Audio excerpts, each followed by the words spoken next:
दोस्तों, भारत के पड़ोसी देश नेपाल में हुई हिंसा के बाद अब भारत के इर्द गिर्द मौजूद जितने भी पड़ोसी हैं वो एक एक करके लाइन पर आना शुरू कर चुके हैं। और बड़ी खबर बांग्लादेश से सामने निकल के आ रही है, जहां पर पिछले साल जिन मछली एक्सपोर्ट्स पर थोड़ी थोड़ी रोक लगाई गई थी उन्हें फिर से रिस्टार्ट किया जा रहा है। और खबर ये है कि इस साल दुर्गा पूजा से पहले करीब 1200 टन मछली भारत को एक्सपोर्ट की जाएगी। दूसरी खबर 15 देशों की लिस्ट सामने निकल के आ चुकी है, जिनमें से तमाम देश भारत से ब्रह्मोस मिसाइल खरीदने के लिए पूरी तरीके से तैयार हैं। तीसरी खबर भारत, अमेरिका, यूरोप, रूस से है, जहां पर अमेरिका की एक नई चाल चली जा चुकी है और अब यूरोप के बाजार को अमेरिका हथियाना चाहता है। आखिरी खबर भारत की अर्थव्यवस्था से है, जहां पर भारत की अर्थव्यवस्था से जुड़े हुए कई ताजा आंकड़े सामने निकल के आए हैं और साल 2026 में ग्रोथ अनुमान सामने निकल के आई है। जानते हैं आज की इस वीडियो में सारे इंपॉर्टेंट अपडेट डिटेल्स में। यदि आपको हमारा काम क्वालिटी रिसर्च पसंद आए, वीडियो को लाइक, चैनल को सब्सक्राइब जरूर कीजिएगा, क्योंकि आपका एक छोटा सा काम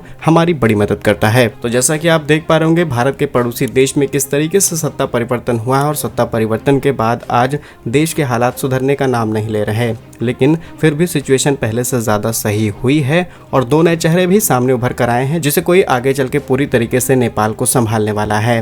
फिलहाल ये सब देखते हुए भारत के पड़ोसी देश एक के बाद एक सही तरीके से पेश आ रहे हैं और इसमें अगला नाम बांग्लादेश का है। अब बांग्लादेश के अंदर भी सत्ता परिवर्तन हुआ है, हम सब ने देखा, लेकिन अब समय के साथ उन्हें भी भारत की जरूरत है और थोड़ी बहुत भारत को उनकी जरूरत है, लेकिन कंपैरेटिवली भारत की ज्यादा जरूरत है इन देशों को। बड़े देश का ताकत और सपोर्ट के बिना छोटा देश ग्रो नहीं कर सकता। आपको याद होगा लास्ट 2 महीने पहले भारत की तरफ से बहुत सारी ट्रांसशिपमेंट फैसिलिटीज सस्पेंड कर दी जाती हैं। इसमें बांग्लादेश भारत के अंदर बहुत सारा सामान भेजता था अपने ट्रक्स, अपने शिप के जरिए, और बहुत बड़ा रेलवे इंफ्रास्ट्रक्चर भी इस्तेमाल हो रहा था, जिसके जरिए हमारे देश का इस्तेमाल करके ये अपना सामान दूसरे देशों में एक्सपोर्ट कर रहे थे। अब भारत ये काम फ्री में नहीं कर रहा था, इसके बदले पैसे चार्ज किए जा रहे थे, लेकिन इससे दोनों कंट्रीज को फायदा हो रहा था। हमें ट्रांसशिपमेंट के चार्जेस मिल रहे थे, दूसरा इस देश को सस्ते प्राइस पर ट्रांसपोर्टेशन मिल रहा था। लेकिन कुछ समय बाद जैसे ही भारत ने इनकी फैसिलिटीज को धीरे धीरे बंद करना शुरू किया और कुछ समय बाद इन्होंने भी भारत के ऊपर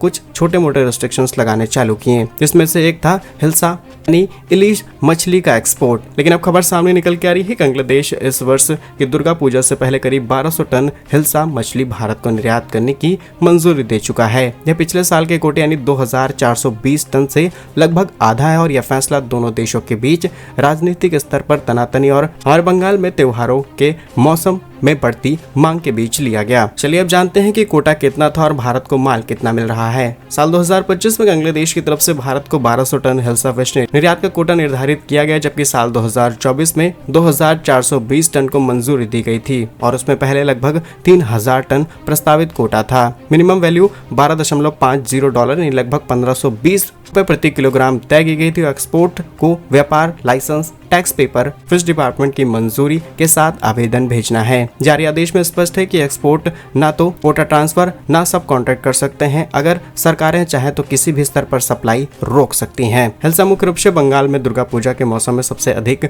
मांगी जाने वाली मछली है और इसका एक सांस्कृतिक, आर्थिक और राजनीतिक मसला भी फंसता है। नेक्स्ट इंपॉर्टेंट अपडेट भारत के डिफेंस एक्सपोर्ट से सामने निकल के आ रही है, जहाँ पर अब भारत दुनिया के लगभग 100 देशों को हथियार और छोटे उपकरण एक्सपोर्ट करना शुरू कर चुका है। ये बात तो आप अच्छे से जानते होंगे कि रिसेंटली भारत की तरफ से पाक के ऊपर जो ऑपरेशन लॉन्च किया गया, इसमें हमने कई आधुनिक मिसाइलों का इस्तेमाल किया, जिसमें ब्रह्मोस क्रूज मिसाइल जो एक ऐसी मांग रही है जिसकी परफॉर्मेंस देखते हुए अंतर्राष्ट्रीय मांग कई गुना ज्यादा बढ़ चुकी है। जहां ब्रह्मोस मिसाइल के बारे में तो आप अच्छे से जानते होंगे कि ये एक जॉइंट वेंचर है, जिसमें भारत और रशिया ने मिलकर के दुनिया के सबसे एडवांस सुपरसोनिक क्रूज मिसाइल को डेवलप किया। इसकी स्पीड 3 मैक के आसपास है और यही स्पीड इस मिसाइल को वर्ल्ड की फास्टेस्ट ऑपरेशनल क्रूज मिसाइल बनाती है। और रिसेंटली भारत की तरफ से पाक पर ऑपरेशन लॉन्च करने के बाद इस मिसाइल की डिमांड और ज्यादा बढ़ चुकी है। खबर यह है कि पहले जो 10 देश भारत से मिसाइल खरीदना चाहते थे, जिसमें फिलीपींस, वियतनाम जैसे देशों का नाम शामिल था, अब इसमें नाटो के कई देश शामिल हो चुके हैं। हैरानी की बात यह है कि नाटो वो कंट्री जो कि आज रूस से पूरी तरीके से अलग, रूस के खिलाफ पूरी तरीके से खड़े हुए हैं, वही एक ऐसा हथियार चाहते चाहते हैं, जो कि रूस की मदद से भारत में तैयार किया गया। और इस सिलसिला आज से नहीं बल्कि एक लंबे समय से चलता चला रहा है। यूरोपीय देश भले ही भारत पर सवाल खड़े करते रहे हों, लेकिन भारत जो कच्चा तेल रूस से खरीदता है उसका पेट्रोल और डीजल निकाल करके हम यूरोप को ही बेचते हैं। और शायद भारत की यही तरक्की पश्चिमी देशों को पसंद नहीं आ रही, क्योंकि अभी तक यही दुनिया भर में हथियार बेचा करते थे, लेकिन अब भारत एक बहुत बड़े मार्केट को टारगेट करने वाला है। आज के समय Philippines, Vietnam, Indonesia, Malaysia, Thailand, Singapore, Brunei, Brazil, Chile, Argentina, Venezuela, Egypt, Saudi Arabia, United Arab Emirates, Qatar, Oman, Bulgaria और साउथ अफ्रीका, ये वो सारे देश हैं जो कि भारत से हथियार खरीदना चाहते हैं। और एक लंबे समय से बातचीत चलती चली आ रही थी, लेकिन रिसेंटली हुए परीक्षण या फिर कहें एक ऐसा तरीका भारत ने निकाला जिससे भारत की इस हथियार की डिमांड आज दुनिया के 15 से भी ज्यादा देशों में बढ़ चुकी है। क्या कुछ सोचते हैं आप भारत की इस कूटनीति पर? कमेंट्स में अपनी राय जरूर लिखिएगा। तीसरी अपडेट भारत अमेरिका रूस से सामने निकल के आ रही है, जहां पर यूक्रेन पर लगातार बमबारी रुकने का नाम नहीं ले रही। पुतिन शांत नहीं होने वाले हैं और अब तो पोलैंड तक को निशाना बनाया गया है। और अब जब पोलैंड जो कि नाटो का मेंबर है वो खतरे में पड़ चुका है, इसीलिए अब यूरोपीय देशों पर दबाव बनाने का प्रयास ट्रंप ने शुरू कर दिया है। जहां एक तरफ यूरोपियन यूनियन की टीम जल्द ही भारत आकर के एक इंपॉर्टेंट विजिट करेगी, फ्री ट्रेड एग्रीमेंट साइन होने वाला है। वहीं ट्रंप ने यूरोपियन कंट्रीज के इंपॉर्टेंट लीडर्स के सामने ये क्वेश्चन रख दिया है कि अब आपको भारत के ऊपर लगभग 100% तक टैरिफ लागू करना होगा, क्योंकि ट्रंप ने 50% टैरिफ लागू करते हुए भारत से दुश्मनी मोल ले ली। और ट्रंप की खास भारत से दुश्मनी थी नहीं, असल में ये मदद सिर्फ नाटो या फिर कहें पश्चिमी देशों की जा रही थी, क्योंकि रूस से हम तेल खरीदते हैं, रूस को पैसा मिलता है और रूस हावी होता है उन्हीं कंट्रीज के ऊपर। रूस का सीधे अमेरिका से तो कोई लेना देना है ही नहीं, और अमेरिका खुद इतना कैपेबल है कि रूस को अकेले दम पर निपटा सकता है या फिर रूस अकेले दम पर बराबरी से लड़ाई कर सकता है अमेरिका के साथ। इसीलिए ये लड़ाई सिर्फ यूरोप की थी और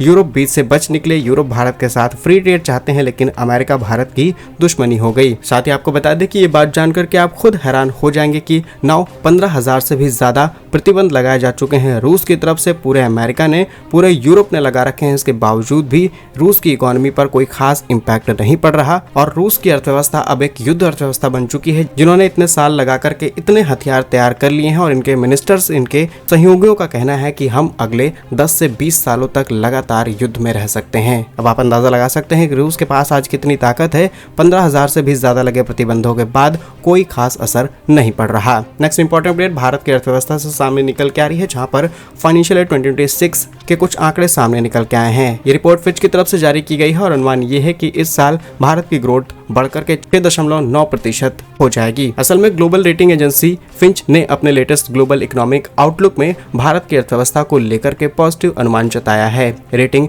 एजेंसी के अनुसार भारत की जियोपॉलिटिकल सिचुएशन को ध्यान में रखते हुए ग्लोबल टैरिफ और तमाम तरीके के नेगोशिएशंस चल रहे हैं। इसके बावजूद भी अगले 3 साल तक 6% से ऊपर ग्रोथ भारत की रहेगी। वहीं मार्च 2026 में खत्म होने वाले फाइनेंशियल ईयर में फिच ने अनुमान लगाया है कि भारत की ग्रोथ रेट 6.5% से लेकर के 6.9% रहेगी। और इसके पीछे एक बड़ा फैक्टर है भारत की तरफ से जीएसटी रिफॉर्म किया गया। असल में टैरिफ की वजह से मार्केट ऑटोमोबाइल सेक्टर को काफी ज्यादा नुकसान होने वाला था, लेकिन जीएसटी घटते ही प्राइस ड्रॉप हो गए, भारत के अंदर कंजप्शन बढ़ने लगा और कंजप्शन बढ़ते ही मार्केट के अंदर एक बहुत अच्छा फ्लक्चुएशन देखने को मिला। इसीलिए ऑटो कंपनीज के शेयर प्राइस में कोई भी खास डिफरेंस नहीं पड़ा, जबकि अमेरिका जैसी पावरफुल कंट्रीज ने भारत पर 50% टैरिफ लागू कर दिए हैं। मे भी इन्हें आगे चलकर इंक्रीज भी किया जा सकता है। तो बाकी क्या कुछ सोचते हैं भारत के लिए आई पॉजिटिव खबर पर? कमेंट्स में अपना ओपिनियन जरूर शेयर कीजिए। भारत कैसे ही वीडियोस पाने के लिए वीडियो को लाइक, चैनल को सब्सक्राइब जरूर कीजिए। वंदे मातरम, भारत माता की जय।